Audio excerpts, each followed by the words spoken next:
Ce journal vous est offert par le FPI, Fonds des promotions de l'industrie, votre partenaire privilégié pour la réussite de vos projets.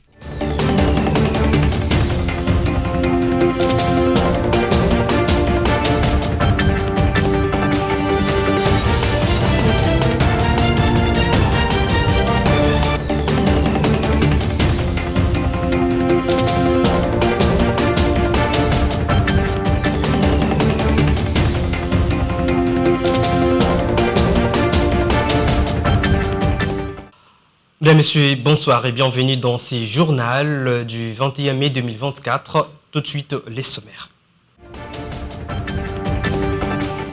La décision du Conseil d'État est tombée. L'élection du gouverneur du Congo central, Grace Bilolo, est annulée. Plusieurs réactions sont à noter après la tentative du coup d'État déjoué par l'armée congolaise. Dans ce journal, vous suivrez celle de Moïse Katumbi, de Christophe Mbosso et de Martin Fayoulou. Encore une fois, bienvenue dans ce journal si vous nous rejoignez. Débutons cette édition à la présidence de la République. À partir de son bureau à la Cité de l'Union africaine à Kinshasa, le président de la République Félix Tshisekedi a pris part le lundi 20 mai 2024 à un sommet extraordinaire de la communauté des développements de l'Afrique australe SADC par visioconférence. Ce sommet a été consacré sur les catastrophes naturelles en Afrique. Suivez. Comme ses compatriotes, c'est un président de la République qui entame sa semaine avec sérénité au lendemain d'une tentative de déstabilisation des institutions de son pays. Devant son ordinateur, le chef de l'État Félix Antoine Tshisekedi a rejoint en début de matinée de ce lundi la plateforme virtuelle à laquelle étaient connectés ses homologues de la SADC pour une réunion extraordinaire du sommet de chefs d'État et de gouvernement. Au cœur des discussions, la question de la sécheresse et des inondations causées par le phénomène El Niño. Mais dès les premières minutes de la réunion présidée par João Lourenço, président de l'Angola, le sommet de chefs d'État de la SADC a condamné et fermement la tentative de déstabilisation le dimanche 19 mai 2024 des institutions démocratiques en République démocratique du Congo par un groupe de terroristes nationaux et étrangers avant de réaffirmer catégoriquement son opposition à tout changement anticonstitutionnel du gouvernement. Le sommet a également exprimé sa solidarité au peuple congolais et réitéré l'engagement pris par la SADC d'appuyer activement les efforts déployés par les autorités de la RDC en vue de sauvegarder l'intégrité territoriale et la souveraineté du pays, ainsi que d'assurer la sécurité de sa population. Le président de la République Félix Antoine Tshisekedi a à son tour exprimé sa gratitude aux pays de la SADC pour leur solidarité à son pays à la suite de la tentative du coup d'État de dimanche.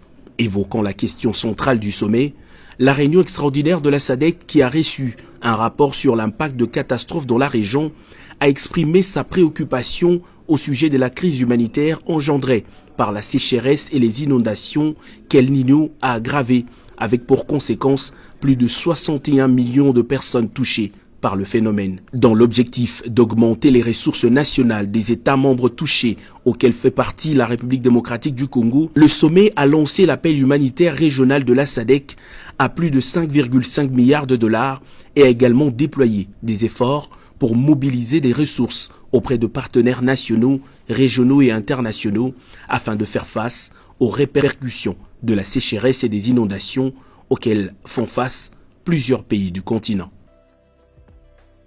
Les réactions fusent de partout après une tentative de coup d'État déjouée par l'armée congolaise, parmi lesquelles nous citons celle de Moïse Katumbi, Christophe Mbosso et de Martin Fayoulou. Tous condamnent cette tentative de coup d'État. Suivez. Les voix continuent de se lever après la tentative de coup d'État du dimanche dernier qui a occasionné la mort de 4 personnes du côté des assaillants. Christian Malanga, leader du groupe.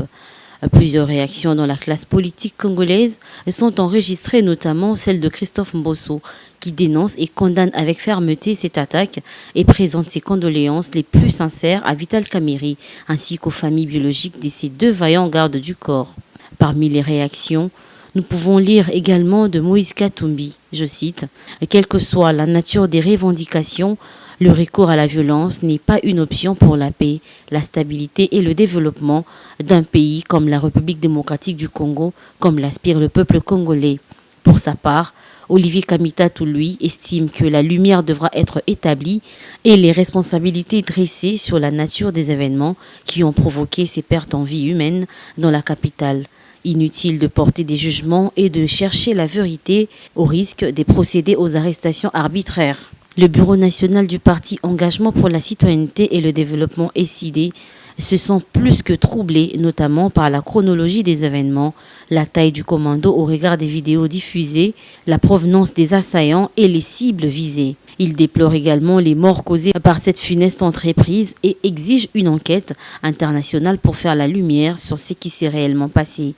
Notons que cette attaque intervient dans un moment le plus critique que traverse le pays, avec les affrontements à l'Est ainsi que l'attente du nouveau gouvernement. Et puis la conférence épiscopale nationale du Congo, CENCO, à travers un communiqué réagit concernant la photo qui fait polémique de l'archevêque de Kinshasa, le cardinal Fridolin Ambongo, aux côtés de Christian Malanga, le chef escorte criminel. La CENCO rassure que ce Kidam n'a aucune relation particulière avec les évêques et n'a jamais été membre d'une quelconque institution officielle de l'Église catholique au Vatican ou en République démocratique du Congo. Le déroulement de cette opération antidémocratique dérange encore l'esprit des analystes et de l'opinion, car le Palais de la Nation, qui est une résidence officielle du chef de l'État, est un des hauts lieux mieux protégés du pays, avec bien évidemment un dispositif sécuritaire important. Suite à cet incident, par peur ou par simple curiosité de savoir davantage sur la personne de Christian Malanga, plusieurs photos de lui avec de personnages différents sont postées sur les réseaux sociaux. Parmi elles, seule prise avec le cardinal Fridolin Ambongo. Cependant, pour mettre fin à cette polémique, alors que dernièrement le cardinal Ambongo était reçu par le chef de l'État Félix-Antoine Tshisekedi Tshilombo pour mettre lumière sur différents points, le lundi 20 mai dernier, dans un communiqué, la CENCO a réagi en disant, je cite, « Il s'avère que les évêques, dans leur sollicitude pastorale, se laissent approcher en tout lieu par n'importe quelle personne humaine pour des photos ou des vidéos, ce qui ne signifie nullement l'existence de relations particulières avec ces personnes. » Dans ces mêmes communiqués, les prélats catholiques condamnent ainsi toute récupération de ces images par des personnes malveillantes à des fins populistes malsaines. Je l'ai annoncé au sommaire, les conseils d'État viennent d'annuler l'élection du gouverneur de la province du Congo central en République démocratique du Congo.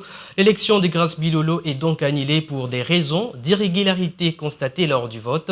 La décision du conseil d'État vient de tomber le lundi 20 mai 2024 dans la soirée. Nous y reviendrons avec plus de détails dans nos prochaines éditions. La population congolaise toujours en attente de la formation du gouvernement souminois, plus d'1 mois après sa nomination au poste de Premier ministre. Interrogé ce matin, Damien Terranova, vice-président de l'Union des mouvements et associations katombistes, pense que l'Union sacrée est à la base de ces blocages du gouvernement. On l'écoute. L'organisation qui est l'Union sacrée, en lui-même, c'est un monstre.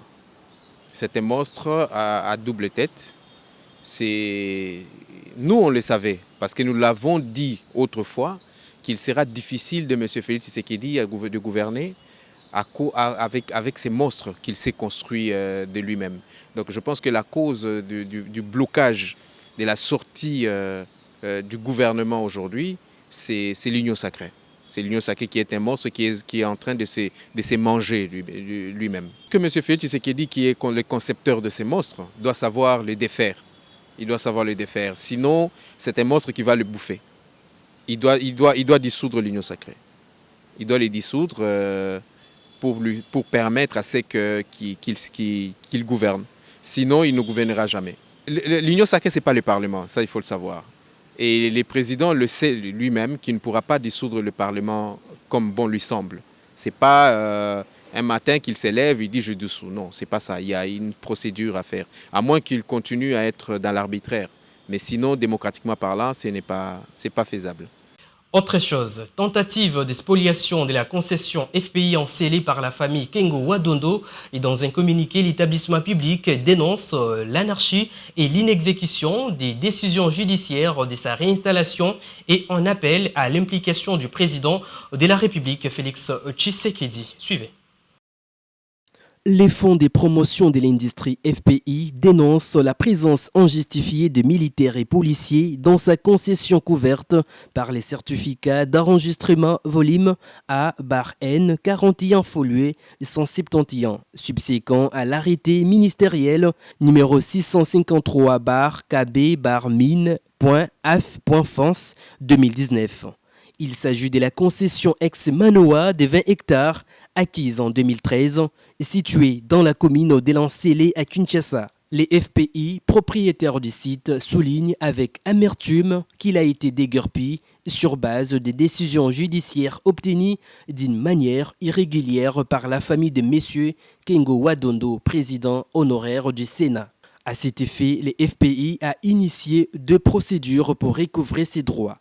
La première est relative à la rétractation du jugement rendu par les tribunaux des grandes instances de Kinkole et la deuxième est liée à la confirmation de ce droit des jouissances et à la cessation des troubles. C'est ainsi que les tribunaux avaient ordonné la descente sur les terrains pour constater les limites de la concession du FPI et celle de M. Kengo Wadondo. En sus des procédures sur rappelées pendantes devant les TGI, Kinkole, les FPI et bénéficiaires de la décision numéro 01-06-008-D-042-Mi-KAD-SEC 2024 de l'inspecteur général des services judiciaires et pénitentiaires du 8 avril 2024 qui ordonne sa réinstallation dans sa concession aujourd'hui car elle est. Force est de constater que le 9 mai 2024, l'huissier de justice désigné pour réinstaller les FPI a rencontré une farouche résistance de militaires et policiers qui affirment n'avoir reçu aucun ordre de leur hiérarchie pour quitter les sites.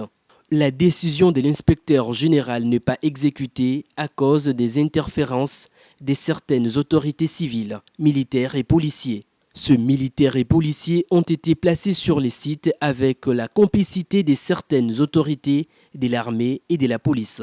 Les FPI dénoncent une telle anarchie et sollicitent l'implication personnelle du président de la République, le chef de l'État et commandant suprême des forces armées et de la police afin que la justice lui soit rendue. Mudimu Tshisekedi Bertrand, directeur général.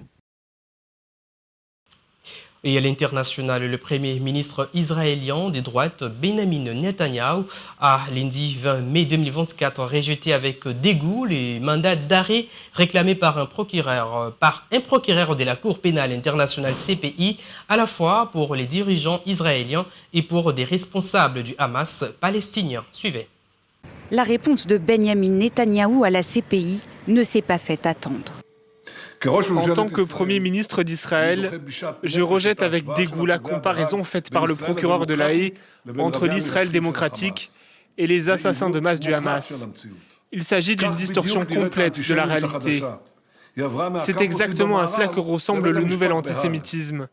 Il est passé des campus occidentaux au tribunal de La Haye. Quelle honte!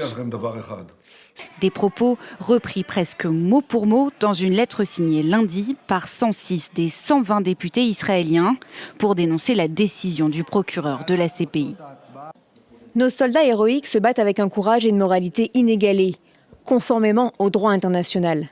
La comparaison scandaleuse du procureur de La Haye entre les dirigeants d'Israël et les dirigeants de l'organisation terroriste Hamas est un crime historique, indélébile et une manifestation évidente d'antisémitisme.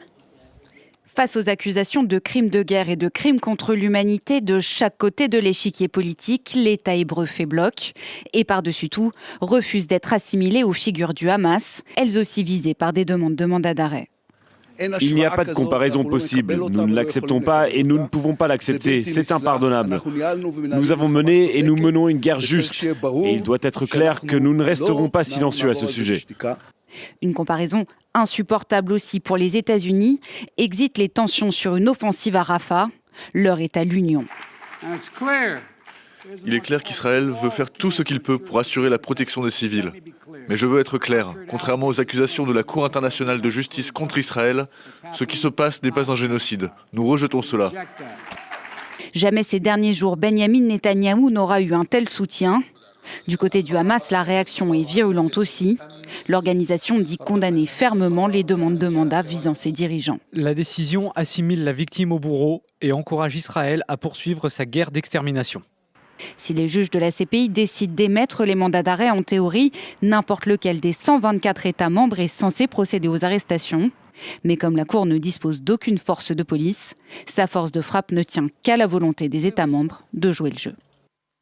Mesdames, Messieurs, ce journal touche à sa fin, mais avant tout, les rappels des principaux titres. Pour des raisons d'irrégularité constatées lors des votes, la décision du Conseil d'État est tombée. L'élection du gouverneur du Congo central, Grace Bilolo, est annulée. Vous avez suivi les réactions qui fisent de partout après la tentative du coup d'État déjoué par l'armée congolaise. Dans ce journal, vous avez suivi celle de Moïse Katumbi, de Christophe Mbosso et de Martin Fayoulou. Mesdames, Messieurs, ce journal est complètement terminé. Merci de votre fidélité. Au revoir et à la prochaine.